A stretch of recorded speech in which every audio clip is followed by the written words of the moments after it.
बदनाम हो रही हूँ, मुझ में इतने गंदे एलिगेशंस लग रहे हैं, मेरे बिजनेस पे असर हो रहा है। राखी सावंत ने बोला कि उसने मुझ पर 100 करोड़ का डिफेमेशन लगाया, मानहानि की है। राखी सावंत के ऊपर मैंने 200 करोड़ की है, क्योंकि मेरा बिजनेस, मेरी इज्जत राखी सावंत से ज़्यादा है। मैं बिजनेस करती हूँ, राखी सावंत बिजनेस नहीं करती है। उसने मेरे बिजनेस पे उंगली उठाई है, मेरे पेट पे लात मारी है। आए दिन वो मुझ पर एलिगेशंस लगाती है। कल बोलती है कि हम दोनों दोस्तों के अंदर कुछ है। तो राखी सावंत, तुम्हारा डैमेज और हमारा डैमेज नहीं है। इस वजह से मैंने तुम पर अब 200 करोड़ का मानहानि दावा किया है। राखी सावंत भी बिजनेस करती है। बिल्कुल, ये वही है। राखी सावंत भी करती है बिजनेस। राखी सावंत भी करती है बिजनेस। शेंडी लगाना, चूना लगाना, फरेब करना, ठगना। सही सही बोला आपने, ठगना। नहीं, आप ऐसे क्यों बोल रहे हैं कि शांत हो जाओ? नहीं नहीं, जो सच है वो सच है ना। बिजनेस वो भी करती है, लेकिन अलग बिजनेस है वो। चूना लगाना, शेंडी लगाना। और मैं गुजारिश करती हूँ कल्याण भाई से कि एक स्पेशल अवार्ड दिया जाए उसको आपके अगले अवार्ड फंक्शन में। Drama queen. क्या? नहीं। Drama queen. कौन woman of the era? Dada Saheb Phalke drama queen Dubai. Drama queen क्यों दे रहे इतना अच्छा हुआ? हम बात है। कौन वुमन द बिगेस्ट ठक्का दे दो ना एटलीस्ट। ठग द बेस्ट ठग अवार्ड गोज टू बाल्टी अवार्ड। बाल्टी अवार्ड। कल्याण सर, अगर हो सके जैसे इस प्रेस कॉन्फ्रेंस कहा गया, इसको लेकर अगर अगले प्रेस कॉन्फ्रेंस आपके खिलाफ में और आपके खिलाफ बोले तो आप क्या करेंगे? भाई मैं तो शेर आदमी हूँ, मैं तो कच्चा खा लेगा उसको। वो मेरे ऊपर नहीं आएगा, उसको पता है मैं क्या चीज़ हूँ, वो मेरे ऊपर नहीं आएगा।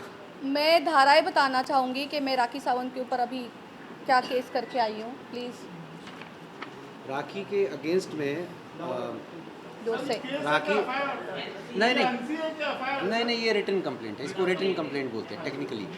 राखी सावंत के अगेंस्ट में इनकी तरफ से रिटन कंप्लेंट गई है पुलिस को अंडर सेक्शन 499, 500, 211, 504, 506, 509, 384 ऑफ आईपीसी। इसका मतलब है मानहानि, चरित्र हनन, एक्सटॉर्ट करने की कोशिश, एक्सटॉर्शन करने की कोशिश, धमकी देना, ये सारी इसमें शामिल है। और इस पर हमने पुलिस को रिक्वेस्ट किया है कि इस पर जल्दी से जल्दी एक्शन लिया जाए। और अगर वो लोग नहीं लेते हैं एक्शन तो फिर हमको, जैसे आदिल का हमने बताया था कि हम लोग मेट्रोपॉलिटन मजिस्ट्रेट कोर्ट के सामने प्राइवेट कंप्लेंट फाइल करके 156(3) में एफआईआर करने का ऑर्डर लेंगे, उसी तरह इस मैटर में भी हम लोग करने वाले हैं। अब कोई भी एलिगेशन अगर होगा उधर से तो मैं उनको सिर्फ एक मैसेज देना चाहता हूं कि प्लीज़ ऑथेंटिक डॉक्यूमेंट्री एविडेंस के साथ में किसी के साथ या कोई भी एविडेंस जब तक ना मिले तब तक एलिगेशन मत करिए। अदरवाइज़ आपको इतने सारी लीगल कॉम्प्लिकेशन होने वाली है, लीगल कॉम्प्लिकेशन, कि आपका सारा टाइम पुलिस स्टेशन कोर्ट कचहरी में ही बीतेगा। वैसे भी आज के टाइम उसने पता है क्या बोला है कि राश्री के वजह से उसके हाथ से कुछ 4-5 मूवी निकल गई है और कौन सॉन्ग गए हैं उसके। ये राश्री के वजह से नहीं गया है। ये जो टमाटर के झाड़ उगाते हुए घूमती है ना, उन सब चक्रों में निकला है उसके हाथ से। ये जो झूठे एलिगेशंस लगाती है, जो स्क्रिप्ट बनाती है घर पे बैठ के, मुझे तो लगता ही नहीं, क्या ही बोलूँ। चलो ठीक है, अच्छी बात है, अगर उसको किसी ने काम दिया भी था, करो आप काम राखी सावंत, बहुत काम करो, इंसान को काम करना चाहिए। लेकिन आप टमाटर के झाड़ उगाती रहोगी तो काम कब करोगी? सर, राखी ने ये भी कहा है कि आदिल, राशि और शर्लिन के टॉर्चर की वजह से सुसाइड भी कर सकती है आने वाले दिनों में। मैं कर दिया पहले। उसके लिए भाई मैं कह रहा सुसाइड ना, मेरा खराब किया था वो दादा साहब फाल्के का नाम। अगर मैं मर जाएगा ना तो राखी संभालेगा मेरा बच्चा को और मेरी वाइफ को। मैं करने वाला हूँ। अरे बाबा, मेरी इतनी बड़ी ब्रांड को उसने खराब कर दिया। आपके सवाल का सिर्फ एक सवाल है, उसका जवाब ही सवाल है। आपको लगता है कि राखी सावंत सुसाइड करेंगी? वो सबको मारेगा। वो तो दूसरे को सुसाइड करवा दें। सरेआम मीडिया के सामने एक महिला के आपत्तिजनक फोटोज और वीडियोस दिखाए और वो महिला आज भी जिंदा है, आपके सामने बैठी है। हाँ, तो शर्म आनी चाहिए उसे। तो इन मैंने भी तो दिखाया वीडियो का बिजनेस तो नहीं है। कर सकता ना कोई वो भी एक ऑफेंस है। अगर कोई धमकी देता है मर सुसाइड जाऊंगी करने अगर का तुम तो वो भी एक ऐसा ऑफेंस हो धमकी जाता है ना मुझे एक बात क्लियर करनी है। हाल ही में एडवोकेट फाल्गुनी ब्रह्मभट्ट ने मेरे ख्याल से आप ही से कहा था कि शर्लिन चोपड़ा के साथ तो सेटलमेंट हो गई है, पता नहीं वो ये ड्रामे क्यों कर रही है। आपको बता दूं मैं कि सन एंड सैंड होटल में फरवरी के महीने में इस साल एक प्रेस कॉन्फ्रेंस रखी गई थी जहां पर राजश्री जी, मैं, शैली, वाहिद भाई और राखी हम सब मौजूद थे। उस प्रेस कॉन्फ्रेंस के दौरान वाहिद भाई ने तमाम मीडिया वालों के सामने मुझसे पूछा, शर्लिन चोपड़ा क्या आप राखी सावंत और एडवोकेट फाल्गुनी ब्रह्मभट्ट के खिलाफ दर्ज कराए एफआईआर को वापस लेना चाहेंगी? मैंने जवाब में क्या बोला? मैंने कहा कि मेरे काबिल वकील इसका जवाब कोर्ट में देंगे। उसके बाद कई बार इस तरह का सवाल मेरे सामने रखा गया, पूछा गया बार बार, क्या आप अपना एफआईआर वापस लेंगी? मैंने यही बोला कि इस सवाल का जवाब मेरे काबिल वकील कोर्ट ऑफ लॉ में देंगे। एक दिन राजश्री जी के नेल आर्ट स्टूडियो पर राखी सावंत ने मेरे सामने एक कागज़ पेश किया। उस पर क्या लिखा था? यही एफआईआर वापस लेने वाली बात। तो मैंने राखी से कहा कि मैं ऐसे कागज़ पर दस्तखत नहीं करूंगी। जब मैंने कहा उसको कि मेरा उसके साथ मैसूर जाना, उसके लिए इंसाफ की गुहार लगाना, वो एक अलग बात है, लेकिन अगर मैं अपने लिए स्टैंड नहीं लेती हूँ, अगर लोगों को इजाज़त देती हूँ कि वो मेरी इज्जत की धज्जियाँ उड़ाएं, इज्जत की नीलामी करें, तो फिर मेरा वजूद क्या रह जाएगा? मैं एक मजाक बनकर रह जाऊंगी समाज में। आज क्योंकि मैं खुद के लड़ रही हूँ, खुद के लिए एक मजबूत दमदार स्टैंड ले रही हूँ, लोग देख रहे हैं कि हाँ ये लड़की जो है ये लड़ सकती है, अपने लिए लड़ सकती है। अगर मैं खुद के लिए ना लड़ूं, मैं क्या ही समाज सेवा करूँगी? कुछ नहीं कर पाऊंगी मैं। तो मैंने समझाया उसको कि देखो राखी, तुम्हारे लिए मैं मैसूर गई, तुम्हारे कहने पर, तुम्हारी जिद करने पर। वो आई थी यहाँ पर राजश्री जी के साथ, रोई थी मेरे सामने, बोला प्लीज़ बहन तू बहुत बहादुर है, तू अच्छा बोलती है, तू चल मेरे साथ। तो मैं गई। मैंने बोला ठीक है, अगर मेरे चलने से तुझे इंसाफ मिलेगा, तुझे लगता है कि तुझे मिलेगा इंसाफ, तो मैं चलने को तैयार हूँ। मुझे पसंद है पीड़ित महिलाओं की मदद करना, पीड़ित पुरुषों की मदद करना। मुझे पसंद है कि ज़रूरतमंद लोगों के लिए एक बुलंद आवाज़ बनना। तो मैंने उसको समझाया उस दिन। मैंने कहा कि प्लीज़ इन दो बातों को मिक्स मत करो। अगर मैं तुम्हारे लिए स्टैंड ले सकती हूँ तो क्या मैं खुद के लिए स्टैंड नहीं ले सकती? सोचो ज़रा, मैं ये एफआईआर वापस नहीं ले सकती? समझो बात को। नहीं, तू मेरे साथ दुबई गई थी ना मेरे एकेडमी के लॉन्च के लिए, हाँ, और तुझे मैंने अवार्ड दिलाया ना दादा साहेब फाल्के आइकन अवार्ड। मैंने बोला हाँ, तो मैं ये एफआईआर वापस ले लूँ? ऐसे कैसे हो सकता है? मैं मजाक बनकर रह जाऊंगी। आइंदा अगर तूने मेरी इज्जत की धज्जियां उड़ाई, मैं गई पुलिस के पास शिकायत करने, तो कौन मुझे सीरियस लेगा? शर्लिन जी एक तो मैंने राखी से कहा कि राखी नहीं, मैं इस कागज पर दस्तखत नहीं कर सकती हूँ। समझो बात को। उस दिन से उसके मेरे बीच में दरार पैदा हुई। एडवोकेट फाल्गुनी ब्रह्मभट्ट कहती हैं कि अरे वो तो आई थी हमारे पास, हमने कॉफ़ी पी। हाँ बाबा, हम साथ में बैठकर मोमोज खाए, हमने कॉफ़ी पी। कॉफ़ी तो मैं अपने ड्राइवर के साथ भी पीती हूँ, मोमोज तो अपने ड्राइवर के साथ भी खाती हूँ। तो इसमें बड़ी बात क्या है? क्या संविधान में लिखा है कि अगर आप किसी के साथ बैठकर मोमोज खाते हैं या कॉफ़ी पीते हैं या हंसी मजाक करते हैं, तो इसका सीधा मतलब ये निकलेगा कि आपने सेटलमेंट कर ली? आज तक ना लिखित में ना जुबानी तौर से मैंने ये कहा कि मैं अपना एफआईआर वापस लेती हूँ। मेरे जीते जी वो एफआईआर कभी वापस नहीं लूँगी। बात सुन लो और समझो। एडवोकेट फाल्गुनी ब्रह्मभट्ट के खिलाफ मैंने बार काउंसिल में जाकर एक शिकायत दर्ज करी। मैंने कहा बार काउंसिल के रिस्पेक्टेड ऑफिसर से कि सर, एडवोकेट फाल्गुनी ब्रह्मभट्ट एक एडवोकेट होते हुए, एक महिला होते हुए, हिंदुस्तान की नागरिक होते हुए तमाम मीडिया वालों के सामने उन्होंने मेरे आपत्तिजनक फोटोज और वीडियोस दिखाए, मुझको जलील किया, मेरी इज्जत उछाली। एक वकील होते हुए वो ऐसा नहीं कर सकती है। वो बोलती है हाँ मैं अपने किए पर शर्मिंदा हूँ। हाँ, तो रिस्पेक्टेड ऑफिसर ने मुझसे पूछा आप क्या चाहती हैं? मैंने बोला सर ये कह रही हैं कि ये अपने किए पर शर्मिंदा हैं, ऐसे नहीं चलेगा, इनसे कहिए कि मीडिया के सामने मुझसे माफ़ी मांगे अगर सच में ये शर्मिंदा है तो। उन्होंने उस दिन, ये बात है 7 अगस्त 2023 की, इसी महीने की, तो उन्होंने उस दिन ऑफिसर के सामने कहा जी सर सर मैं एक प्रेस कॉन्फ्रेंस रखूंगी सर, और उसमें तमाम मीडिया वालों के सामने मैं शर्लिन चोपड़ा से माफ़ी मांगूंगी, मैं अपने किए के लिए बहुत शर्मिंदा हूँ सर। और वहाँ से निकलने के बाद वो मुझे धमकी देती हैं, बोलती हैं कि जो एफआईआर आपने दर्ज कराई है राखी सावंत और मेरे खिलाफ वो आप वापस ले लीजिए तो ये माफ़ी आपको मिल जाएगी। मैंने कहा आप क्या बात कर रहे हो, आप क्या बात कर रहे हो? एफआईआर अलग है और बार काउंसिल में जो मैंने शिकायत दर्ज कराई है वो अलग है, ये दो अलग अलग मुद्दे हैं, आप मिक्स क्यों कर रहे हो? तो तब मुझे समझ में आया कि उनकी मंशा क्या है।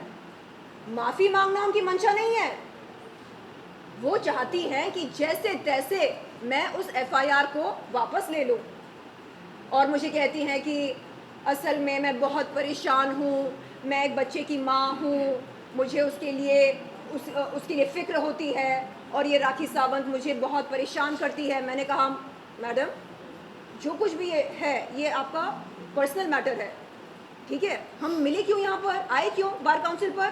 क्योंकि मैंने शिकायत की आपके खिलाफ, ठीक है, उस मुद्दे पर हम बात करेंगे। तो आज ये कहती हैं कि नहीं हमारी सेटलमेंट हो गई। अरे कोर्ट ऑफ लॉ में रिस्पेक्टेड जज साहब के सामने आप क्या बोलेंगे? वो पूछेंगे आपसे अगर सेटलमेंट हुई है तो बताइए कहाँ हुई, कैसे हुई, है क्या लिखित में? अरे सेटलमेंट का मतलब क्या होता है? एक प्रॉपर डॉक्यूमेंट होता है। सर आप बताइए सेटलमेंट कैसे होती है? सेटलमेंट के लिए दोनों को कोर्ट जाना पड़ेगा, कंसेंट टर्म्स डालना पड़ेगा, फिर माननीय जो हाई कोर्ट होगा वो क्वेश करेगा। ऐसा सेटलमेंट नहीं होता है। अरे क्या बोलेंगे वो कोर्ट में? हमने मोमोज खाए साथ में जज साहब, हमने मोमोज खाए साथ में जज साहब, हमने कॉफी पी साथ में, तो हो गई सेटलमेंट। अरे एक पढ़ी लिखी वकील होते हुए ऐसी बात नहीं करनी चाहिए। फाल्गुनी ने कहा है कि मैं उनसे माफी मांगना चाहती हूँ, एडवोकेट फाल्गुनी ब्रह्मभट्ट मुझसे माफी नहीं मांगना चाहती हैं। अगर वो प्रेस कॉन्फ्रेंस करती है, अगर माफी मांगती तो आप माफ करेंगे? मैंने आप उस बड़ी दिन दिलदार है। ये दिलदार वाला डायलॉग राखी का बहुत ही फेवरेट डायलॉग है। बहन तू दिलदार है, बहन दिलदार कर करके ही ये हालत हो गई। बहन तू बहादुर है, बहन मेरे साथ चल, बहन मेरे लिए इंसाफ की गुहार लगा बहन। एक सेकेंड। एडवोकेट फाल्गुनी ब्रह्मभट्ट ने 7 अगस्त 2023 के दिन बार काउंसिल के रिस्पेक्टेड ऑफिसर के सामने मुझसे कहा कि वो तत्काल एक प्रेस कॉन्फ्रेंस अरेंज करेंगी, तमाम मीडिया वालों के सामने मुझसे माफ़ी मांगेंगी। क्यों?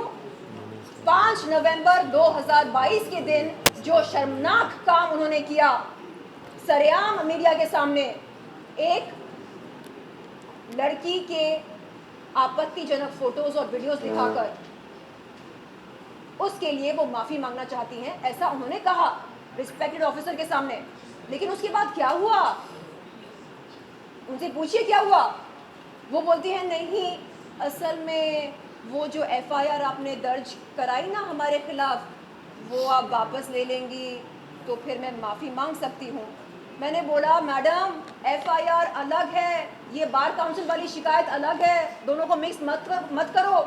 एफआईआर में आपका नाम है, राखी सावंत का नाम है, बार काउंसिल में मैंने जाकर शिकायत करी आपके खिलाफ, तो आप अभी उस शिकायत के बारे में बात करो। तो नहीं आप वो एफआईआर वापस ले लो तो मैं माफ़ी मांगूंगी आपसे मीडिया के सामने, फिर आपकी शिकायत भी वापस ले लो। मैंने कहा क्या है ये, आप डील कर रहे क्या मेरे साथ? जिसके दिल में रिमोर्स होता, जिसके दिल में गिल्ट होती अपने किए के लिए, जिसके दिल में पछतावा होता, जो सच्ची मायनों में हाँ सही मायनों में जो माफी मांगना चाहता है वो कंडीशन रखता क्या? नहीं आप ऐसा करो तो मैं सॉरी बोलूंगी, आप वैसा करो तो मैं अपोलोजाइज करूंगी। क्या है ये? आप मीडिया के सामने आज भी ये बोल रहे, आप ही को बोला था किशन, आप ही को बोला था अरे मेरे पास और भी बहुत कुछ है, मेरे पास और भी बहुत कुछ है। शर्लिन चोपड़ा को बोल दो कि अगर कोई शरीफ औरत, शरीफ महिला हाँ आ जाए, अगर कोई शरीफ महिला बात करना शुरू करे तो फिर सोच लो क्या होगा। अरे क्या शराफत शराफत शराफत का पाठ पढ़ा रहे। अगर आप सच में शरीफ हो ना तो आपको बोलने की जरूरत नहीं है कि आप शरीफ हो। आपकी शराफत आपकी हरकतों से, आपकी बातों से झलकती। मैं राजा हूं, मैं राजा हूं बोलने की जरूरत नहीं है। समझ में आता कि आप कौन है, तो समझ में आ गया है सबको कि आपकी असली मंशा क्या है। और आप क्या बोल रहे थे, अगर वो माफी मांगेगी तो मैं क्या करूं? नहीं मतलब आप माफ कर देंगे क्या, ऐसा मैं पूछ रहा हूं। ये सवाल मैं आप पर छोड़ती हूँ। मैं हमारे नहीं, अगर मीडिया के सामने सच्चे मन से वो माफी मांगती है मुझसे बगैर कोई शर्त के, एफआईआर वापस ले लो, ये कर दो, वो कर दो, नो, कोई कंडीशन नहीं। आप सच्चे दिल से माफी मांगो, उसके बाद आप देखो क्या होता।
सुनो मैं बोलूं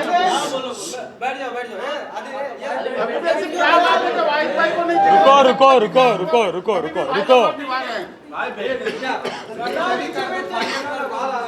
आ गया जवाब दूं।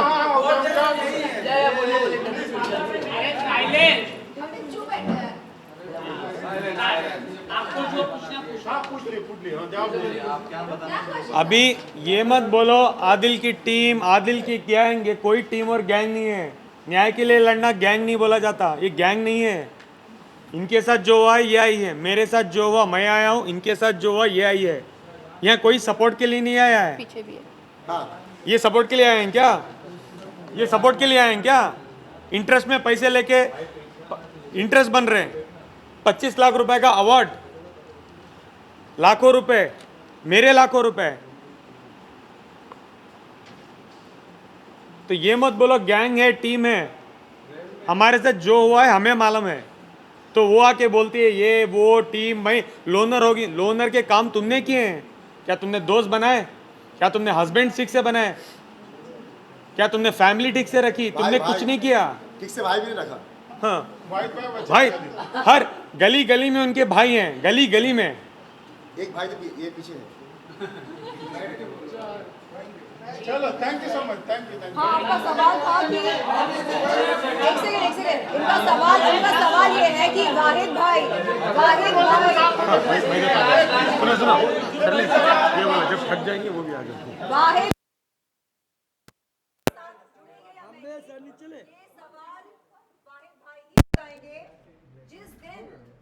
जिस दिन उनको ठगा जाएगा।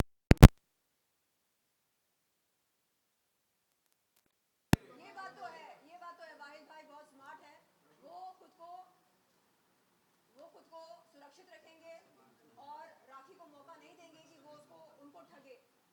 और जेन्युइनली कोई ठगा है तो हमारे पास आ जाइए, हम पूरे ग्रुप बना के लड़ेंगे।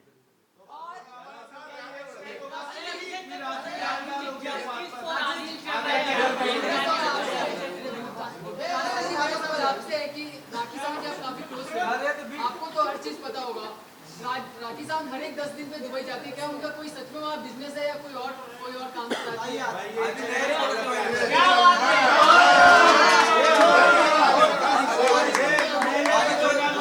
बोलू बोलू एक मिनट, मुझे भी पहले यही बोला था कि उनके होटल है, उनके क्लब है, उनकी एकेडमी है। जब मैं यहाँ से वहाँ जाती हूँ तब मुझे पता चलता है कि उनके पास झंडू बाम भी नहीं है उधर, ठीक है। वो टिकटॉक लगा के बैठती है और दिन भर उसके ऊपर पता नहीं क्या, वो double tap guys guys guys, double tap और डिजिटल सब कुछ चल रहा होता है। यही करने जाती है, बाकी उनके पास कुछ नहीं है। डांस एकेडमी कुछ खोला था, क्या ये बात? एक्सक्यूज मी सर, मुझसे पूछो कोई नहीं आता उसमें। पैसे किसने लगाए उसको पूछो। जो एकेडमी खोली थी मैंने इधर मुंबई में, क्या क्या हुआ है मुझसे पूछो। और दुबई में जो उन्होंने लोगों को ठगाए ना, देविका वो लोग आ रहे हैं, बहुत जल्द आ रहे हैं, 1 हफ्ते में आ रहे हैं। फिर बिठाएंगे, फिर उसके बारे में प्रॉपरली बात करेंगे।